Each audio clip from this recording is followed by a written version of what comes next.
Allez, bonjour à toutes et à tous et bienvenue pour cette vidéo de présentation des concours AST pour intégrer l'ICN Business School. Je suis Arnaud Sévigné et je suis accompagné de mon acolyte Joachim Pinto. Bonjour à tous. Et aujourd'hui, nous sommes sur le campus à la Défense d'ICN Business School avec Monsieur Dufin, le directeur du programme Grande École. Bonjour à toutes et à tous. Donc merci à vous de nous accueillir sur votre beau campus parisien. Avec plaisir.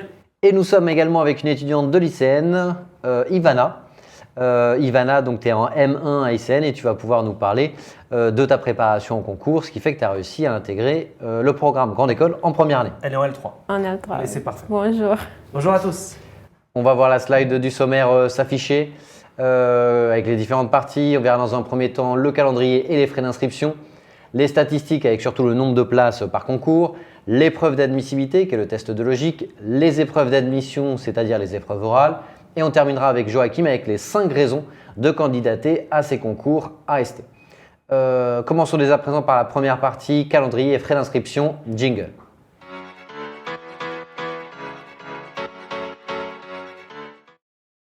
Alors la slide va s'afficher, comme vous le voyez, vous avez différents types de concours. Le concours AST1 pour les Bac plus 2, le concours AST2 pour les Bac plus 3 et plus, ainsi que le concours LoRa 1 et LoRa 2.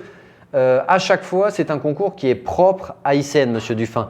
ICN ne fait pas partie d'une banque d'épreuves, donc pour les candidats AST qui souhaitent intégrer votre programme Grande École, il faut postuler directement sur le site. Absolument, oui. Est-ce que vous pouvez nous donner des détails concernant les concours LoRa 1 et 2? Ça consiste en quoi? Alors, les concours LoRa 1 et 2 s'adressent aux titulaires d'un diplôme de l'enseignement supérieur LoRa. Mais sur la forme des épreuves, ils sont exactement équivalents au concours AST1 et AST2 classique. Donc on passe les mêmes épreuves, c'est simplement le public éligible qui est différent. Ce qui est important de préciser, c'est qu'il y aura 3 sessions en 2022. On va détailler juste après les dates. Mais est-ce que vous pouvez nous expliquer, 1, pourquoi il y a plusieurs sessions? Et 2, est-ce que j'ai un intérêt en tant que candidat à favoriser l'une ou l'autre des sessions? Alors, il y a plusieurs sessions parce que nos candidats ont des parcours académiques différents et ne seront pas prêts peut-être au même moment. Mais en fonction de leur calendrier, ils peuvent choisir l'une ou l'autre et il n'y a aucune différence ni sur les épreuves ni sur les résultats naturellement. Donc il n'y a pas, pour rassurer tout le monde, il n'y a pas de nombre de places, il n'y a pas de quota par session. Que je passe à la session 1 ou à la session 2 ou à la session 3, si mon dossier est considéré comme satisfaisant et ensuite mon oral, alors dans ces cas-là, je suis considéré comme éligible et donc reçu à l'école. Oui, tout à fait, c'est strictement équivalent. Par rapport aux frais d'inscription, vous avez l'information, 55 € pour les non-boursiers et pour les boursiers, c'est totalement gratuit. Donc ICN fait vraiment un effort d'accessibilité à ce concours afin qu'il n'y ait aucune barrière financière, que tous les candidats aient leur chance d'intégrer cette école du top 15. On passe à la slide suivante, vous allez voir le calendrier des 3 sessions de ce concours AST. Session numéro 1, comme vous le voyez, fin des inscriptions mi-février. Vous avez les résultats d'admissibilité dans la foulée début mars. Les épreuves orales, pareil, la semaine suivante, mi-mars. Et fin mars, vous êtes déjà fixé sur votre admission ou non au programme Grande École. Donc n'attendez pas les sessions 2 et 3. Si vous avez déjà votre test de logique, vous allez voir que c'est la seule épreuve d'admissibilité. Candidatez dès à présent. Session numéro 2, le calendrier, clôture des inscriptions mi-avril, résultats d'admissibilité début mai, les euros mi-mai et vos résultats d'admission mi-juin. Session numéro 3, pareil, le calendrier s'affiche, donc n'hésitez pas à faire pause sur la vidéo pour prendre note. La clôture des inscriptions, c'est le 16 juin, modifiable d'ici là, mais retenez grosso modo mi-juin. Résultats d'admissibilité début juillet, épreuve orale début juillet également, et les résultats d'admission vers le mi-juillet. N'attendez pas avant de vous inscrire. Si vous savez d'ores et déjà que vous voulez candidater à ICN, vous choisissez la session qui vous intéresse le plus et vous vous inscrivez d'ores et déjà. Vous aurez l'avantage d'être fixé et d'avoir de la visibilité sur vos concours et sur vos inscriptions pour l'année prochaine. Allez, rentrons dans les statistiques du concours. Jingle.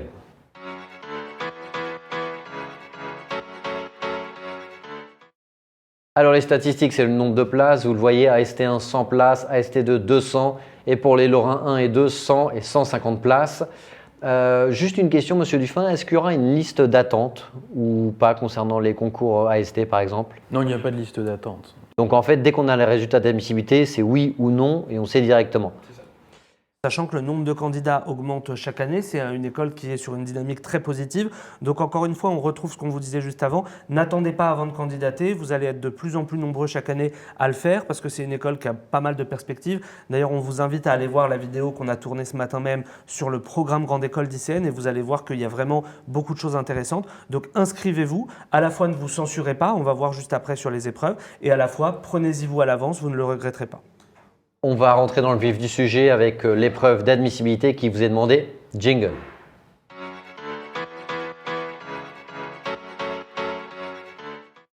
Alors, une seule épreuve d'admissibilité. Pour les AST1 ou Lorrain 1, vous nous avez dit tout à l'heure que c'était le même concours, c'est le TAGE 2, coefficient 20. Tandis que pour les AST2 ou pour le concours Lorrain 2, c'est le TAGE MAGE, coefficient 20 aussi. Donc on rappelle, les concours AST1 sont à destination des Bac+2, les concours AST2 sont à destination des Bac+3 et plus. Qu'est-ce que vous pouvez nous dire sur le TAGE 2 et sur le TAGE MAGE? Est-ce qu'il y a des scores minimum attendus? Est-ce qu'il y a une barre? Ou alors est-ce que ça change chaque année en fonction des concurrents? Alors ça va changer chaque année, donc il n'y a pas de score minimal à obtenir. Naturellement, on fait de son mieux et pour ça, on se prépare efficacement. On peut trouver énormément de contenu pour préparer ce concours et c'est ça qui est véritablement important, faire la meilleure performance possible le jour J. Donc ceux qui nous suivent, vous savez que ce sont des concours qui se préparent pendant longtemps, ce n'est pas des concours qui s'improvisent et donc le score que vous envoyez à l'école, c'est aussi un signal de préparation. Vous pouvez montrer via ce score à l'école que vous êtes motivé pour l'intégrer puisque vous vous êtes donné les moyens de réussir ce concours. Donc Ivana, peut-être que toi tu peux nous parler de ta candidature. Donc toi tu as candidaté en AST1, donc tu étais en Bac+2. Est-ce que tu peux nous dire le score que tu as obtenu au TAGE 2 et est-ce que tu as des conseils de préparation à destination des étudiants qui nous écoutent? Oui, j'ai passé le concours AST1 et j'ai eu le score au TAGE 2 de 70. Sur 210? Oui, sur 210, ce qui n'est pas beaucoup. Mais je ne me suis pas préparée très longtemps. Donc il faut vraiment, mon conseil, c'est de vraiment se préparer en avance et de passer même plusieurs fois le TAGE 2. On peut le passer une fois par semestre et je pense qu'il faut vraiment mettre toutes ses chances pour avoir le meilleur score. Donc très bon conseil, nous on est 100% d'accord avec ça. Préparez-vous en avance, préparez-vous sur les bons supports. Ceux qui nous suivent sur les communautés, vous savez que c'est un test qui ne s'improvise pas. Donc préparez-vous et ensuite vous pourrez envoyer le meilleur des 2 ou des 3 scores que vous aurez obtenus selon le temps de préparation que vous avez eu. Vous l'enverrez à l'école et vous ne donnerez que ce meilleur score. Donc pas de score minimal, pas de censure, c'est pas à vous de vous auto-censurer. Vous avez la possibilité d'envoyer votre score quel qu'il soit et ensuite l'école fera son travail de sélection avec d'autres éléments puisque quand vous allez vous inscrire sur le site Monsieur Dufin, vous allez devoir remplir bien sûr votre identité, nom, prénom, adresse, etc.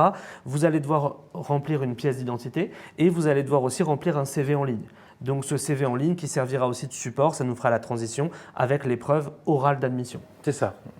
Et surtout, ce qu'on retient du score d'Ivana, c'est qu'avec un score de 70 sur 210, qui est un score moyen, voire décevant, elle a été admise parce que, entre guillemets, elle a pu se rattraper aux oraux. Donc c'est ça qui est très important de retenir. Même si vous avez un score qui vous paraît décevant, ICN vous donne la possibilité ensuite, dans un second temps, de défendre votre candidature à l'oral avec l'entretien de motivation et l'épreuve d'anglais, où là, elle a pu probablement expliquer son projet professionnel, etc. et rattraper, entre guillemets, les points de retard qu'elle avait aux écrits. Donc tentez votre chance parce que n'oubliez pas, un concours c'est en 2 phases, les écrits et les oraux, et que l'un peut compenser l'autre. Justement, ça nous fait la transition parfaite avec la partie suivante, les épreuves d'admission. Jingle.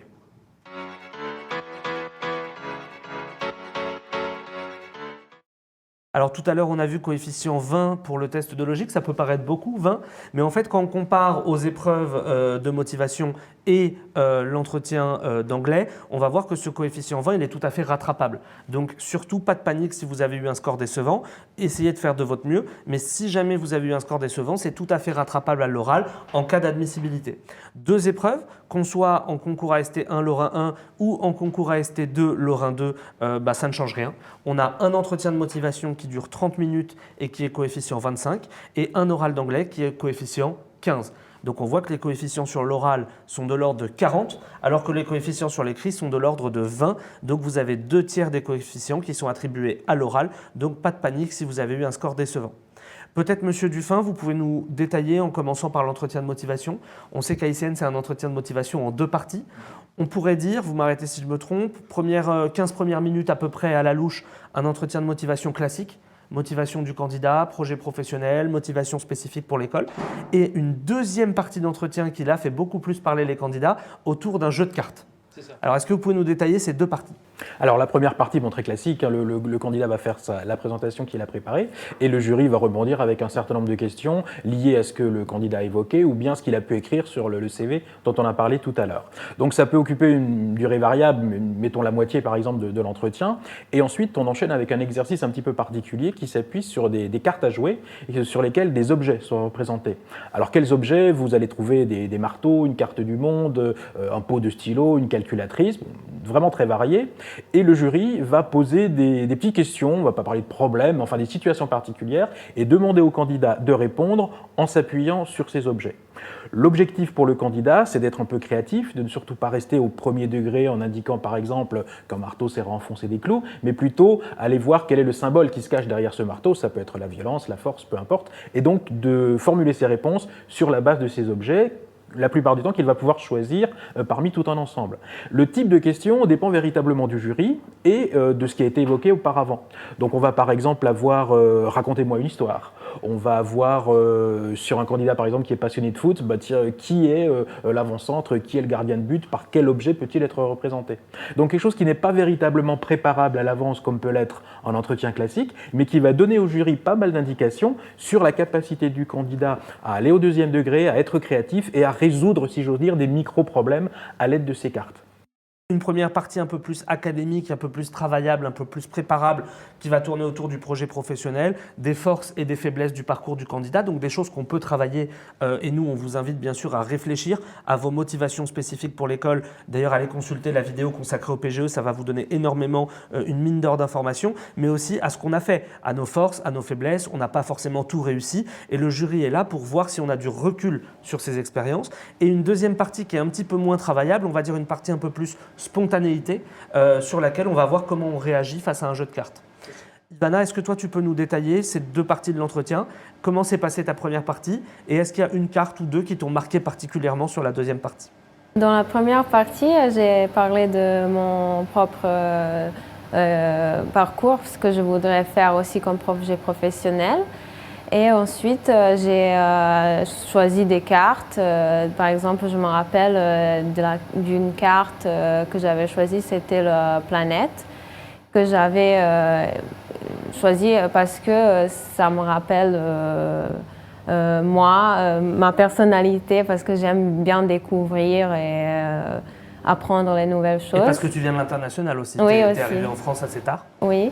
Et aussi, je me rappelle d'une carte qui est assez originale, c'est agrafeuse, une agrafeuse. Et voilà, on peut, il y a des choses toujours à dire si on est bien créatif. C'est ça que j'ai bien aimé dans l'école ICN, c'est que c'est une école très créative.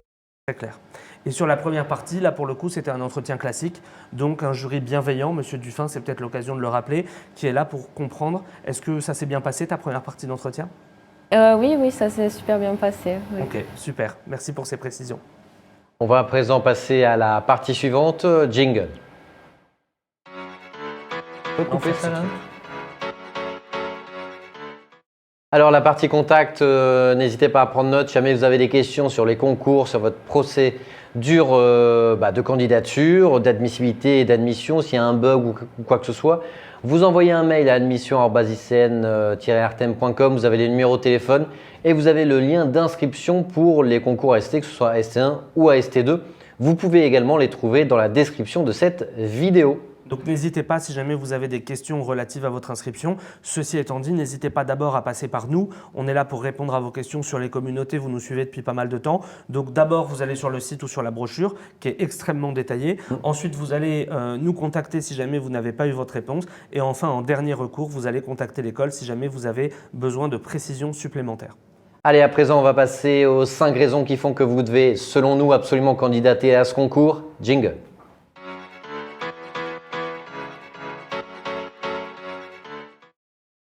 Alors, la première raison de candidater, ce sont bien sûr les points forts de l'école. Comme je vous l'ai dit plusieurs fois au cours de cette vidéo, on a tourné une autre vidéo avec Monsieur Dufin ce matin même sur le campus de Paris pour présenter le PGE d'ICN, donc avec les points forts, la mobilité à l'international, l'insertion professionnelle, la vie associative. Donc, n'hésitez pas, c'est une véritable mine d'or d'informations, à la fois pour vous donner envie de rejoindre l'école et à la fois pour préparer vos oraux. Donc, c'est vraiment une vidéo à regarder pour vous donner envie de candidater et nous, on pense que c'est vraiment une candidature qui vaut le coup.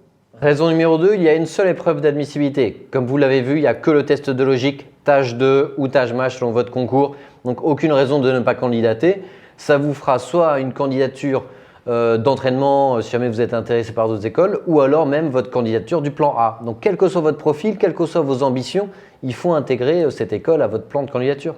Troisième raison, il n'y a pas de dossier qui est demandé, pas de CV, pas de lettre de motivation. Donc vous avez vraiment la possibilité d'avoir une candidature qui est relativement facilitée et donc profitez-en. Quatrième raison, l'accessibilité pour tous les étudiants, que ce soit d'un point de vue géographique, parce que vous pouvez passer vos oraux sur le campus de Paris ou le campus de Nancy, et une accessibilité financière avec la gratuité pour les étudiants boursiers et un prix, des frais d'inscription assez faibles pour les non-boursiers de 55 €. Et enfin, l'accueil et le séjour quand vous allez venir passer vos oraux, que ce soit sur le campus de Paris ou sur le campus de Nancy. Vous allez avoir des équipes d'admisseurs qui sont à votre disposition pour vous aider, pour dédramatiser peut-être un peu le jeu de cartes, pour vous aider à déstresser. Et donc, vous allez avoir la possibilité de vous projeter dans l'école. Chaque année, les équipes d'admisseurs d'ICN sont classées parmi les meilleures équipes d'admisseurs pour les admissibles. Donc, n'hésitez pas à venir passer vos oraux et ensuite, vous ferez votre choix en connaissance de cause. Vous avez dans la description de cette vidéo le lien d'inscription pour les concours AST. Et à présent, on va passer à la dernière partie, à savoir le mot de la fin. Monsieur Dufin, est-ce que vous avez un dernier mot à adresser aux candidats AST qui nous regardent, un mot d'encouragement pour rejoindre votre école? Je crois effectivement qu'il ne faut pas se censurer comme vous La l'avez caméra, en dit. effet, juste là. C'est important de bien se préparer. N'ayez pas peur du jeu de cartes parce qu'en aucun cas il n'enlève des points. Et surtout, documentez-vous, regardez bien tout ce qu'on peut faire ensemble. Parfait. Ivana, on va te demander le même exercice. Petite conclusion à destination des étudiants qui nous regardent pour leur donner envie d'oser candidater et de rejoindre ICN.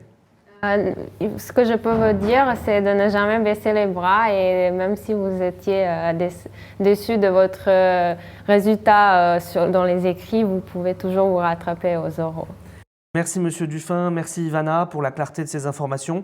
Pour les autres, on vous retrouve sur d'autres vidéos pour notamment présenter le programme Grande École d'ICN et on vous dit à bientôt en attendant sur les réseaux sociaux. Salut à tous. Salut à tous.